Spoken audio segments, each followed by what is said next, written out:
Tonton video ini sampai selesai agar Anda tidak gagal paham.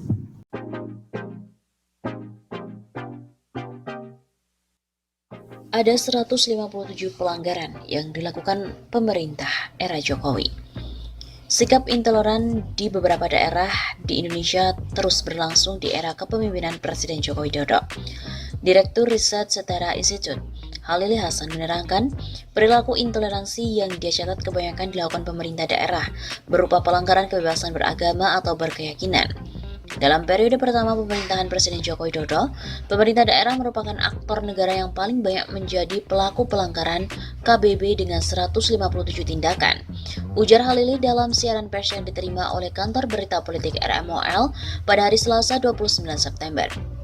Ratusan tindak pelanggaran kebebasan beragama dan berkeyakinan atau KBB tersebut diantaranya dalam bentuk tindakan langsung atau violation by commission, peraturan intoleran dan diskriminatif atau violation by rule, maupun pembiaran yaitu violation by omission.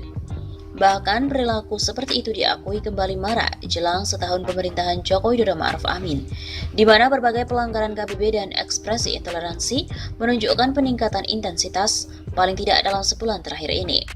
Misalnya yang terjadi pada 1 September lalu, terdapat pelarangan pembangunan fasilitas rumah dinas pendeta di Gereja Kristen Protestan Pak Dairi, Kecamatan Napagalu, Kabupaten Aceh Singkil. Kemudian tanggal 13 September 2020 terjadi gangguan sekelompok orang intoleran atas ibadah terhadap jemaat HKBP KSB di Kabupaten Bekasi, dan pada 20 September yang terjadi penolakan ibadah dari sekelompok warga Geraha Prima Kecamatan Jonggol, Kabupaten Bogor terhadap jemaat dari Gereja Pantai Kosta Indonesia. Adapun pada 21 September 2020 juga terjadi pelarangan ibadah bagi umat Kristen di Desa Ngastemi, Kecamatan Bangsal, Kabupaten Mojokerto. Potret tersebut memperkuat fenomena terjadinya peningkatan tindakan intoleransi dan pelanggaran KBB di Indonesia. Sejak tahun politik nasional 2019, ada kecenderungan peningkatan ekspresi intoleransi dan diskriminasi terhadap kelompok-kelompok agama minoritas, ungkap Halili. Sepanjang tahun lalu tercatat 200 peristiwa pelanggaran KBB dialami masyarakat minoritas. Persoalan itu membuat Setara Institute mengutuk keras setiap tindakan yang menghalang-halangi penikmatan hak konstitusional setiap warga untuk beragama dan beribadah. Tindakan demikian tidak dapat dibenarkan dan nyata-nyata melanggar hak konstitusional atas KBB yang dijamin oleh Undang-Undang Dasar 1945, khususnya Pasal 28E ayat 1 dan 2, serta Pasal 29 ayat 2 Undang-Undang 1945. Lebih lanjut, Halili juga menuntut pemerintah menghadirkan, menjamin dan melindungi hak konstitusional warga minoritas, khususnya untuk bebas berekspresi dan juga beribadah.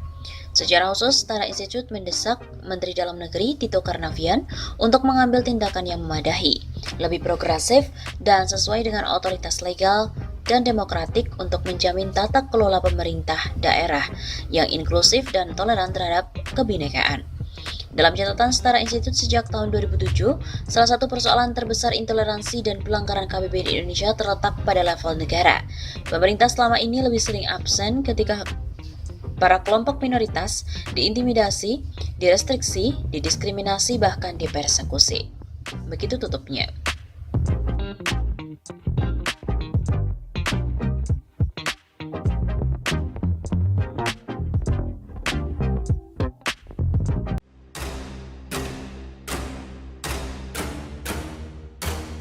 Nasib Jokowi di ujung tanduk, orang-orang meminta turun sebelum 2024.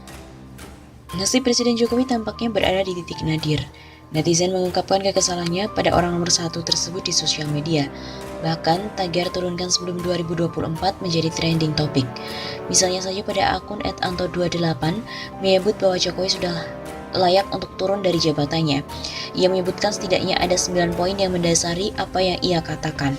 Misalnya, soal utang meroket, BUMN rugi, TWK pelemahan KPK, dana haji digunakan untuk infrastruktur, ekonomi anjlok, PPN sembako dan pendidikan, korupsi bertambah subur, pengangguran meningkat, meroketnya TKA dari Cina. Ada pula akun dari @yandiaksara yang menumpahkan kekesalannya terhadap dampak dari hasil Pilpres 2019 yang lalu.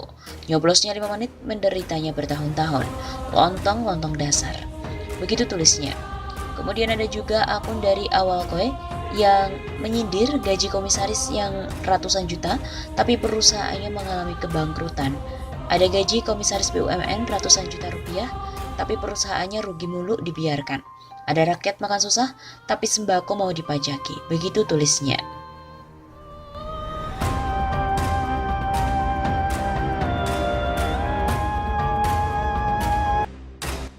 Selama 23 tahun reformasi, rakyat sengsara, penguasa berpesta. Loh, kok bisa? Perlu mengumpulkan data untuk membuat kesimpulan tadi. 23 tahun reformasi telah berlalu, rakyat masih sengsara tetapi penguasa terus berpesta. Rakyat menangis di tengah wajah kuasa yang terlihat bengis. Mungkin ada yang terhenyak dengan narasi itu. Bahkan mungkin merespon dengan sentimen, menyerang personal dan nyinyir. Respon semacam itu dapat dipahami, mungkin karena belum mengerti bahwa kritik adalah gizi demokrasi yang bisa membuat pemerintah introspeksi dan bisa membuat demokrasi lebih maju. Mungkin juga belum mengerti tentang satu dimensi penting bahwa tanggung jawab intelektual itu membebaskan manusia dari penderitaan. Fungsi itu yang sesungguhnya sudah dijalankan akademisi maupun kelompok oposisi. Dalam bahasa Antonio Gramsci, fungsi intelektual semacam itu disebut intelektual organik, yang ada pada Personal Books tahun 1970, ditulis oleh Antonio Gramsci. Bulan Mei 23 tahun lalu, intelektual organik di Indonesia menjadi kunci penting bagi hadirnya gerakan reformasi 1998. Pada momentum 2-30 tahun yang lalu, reformasi ini, mari kita berpikir sejenak, mengurai data satu persatu, meski tidak semuanya akan dibeberkan. Sebab, pernyataan singkat ini tidak mungkin menampung seluruh derita rakyat. Rakyat sengsara. Kita mulai dari data turunnya angka pertumbuhan ekonomi. Pada kuartal 1 2020, angka pertumbuhan ekonomi Indonesia sebesar 2,97%. Pertumbuhan tersebut mengalami kontraksi 2,41% dibandingkan triwulan 4 2019 yang tercatat 4,97%. Itu maknanya konsumsi, investasi maupun belanja pemerintah mengalami penurunan. Kondisi ini menggambarkan bahwa masyarakat Indonesia mengalami penurunan daya beli. Bahkan, konsumsi lembaga non-profit yang melayani rumah tangga atau LNPRT merosot tajam. Dari sini sesungguhnya sudah mulai terlihat derita rakyat. Itu kuartal 1 awal tahun 2020, di mana angka pertumbuhan ekonomi turun drastis, tetapi belum minus. Faktanya kemudian dari awal tahun 2020 hingga kuartal 1 2021, angka ini pertumbuhan ekonomi kita berturut-turut menjadi minus. Indonesia memasuki jurang resesi ekonomi yang dahsyat. Ini data angka pertumbuhan ekonominya, minus 5,32% pada kuartal 2, minus 3,49% pada kuartal 3, minus 2,19% pada kuartal 4 tahun 2020, dan di kuartal 1 2021, angka pertumbuhan ekonominya tetap minus 0,74%. Bayangkan 4 kuartal berturut-turut minus, itu artinya Indonesia berada di jurang resesi ekonomi berkepanjangan. Indonesia belum mampu keluar dari resesi ekonomi, kalah dengan India yang sudah keluar dari resesi ekonomi dengan angka pertumbuhan positif 0,4%, bahkan Indonesia kalah dengan Vietnam yang kini angka pertumbuhan ekonominya positif 4,48%. Indonesia tidak kunjung pulih, rakyat pun masih terus sengsara. Ya, penguasa berpesta sebab koruptor yang merugikan negara puluhan triliun rupiah dibebaskan. Sejak Undang-Undang KPK yang baru disahkan, untuk pertama kalinya dalam sejarah KPK mengeluarkan SP3, surat penghentian penyidikan perkara untuk koruptor BLBI yang merugikan uang negara triliunan rupiah. Itu permulaan, sangat mungkin akan ada SP3 berikutnya. Para penguasa bisa berkesimpulan, korupsi tidak apa-apa, nanti juga bisa di SP3. Itu narasi pesta para penguasa, miris dan juga menyakitkan. Agenda reformasi untuk memberantas korupsi makin hancur lebur. Mereka berpesta di tengah remuknya harapan rakyat, berpesta di tengah rakyat sengsara.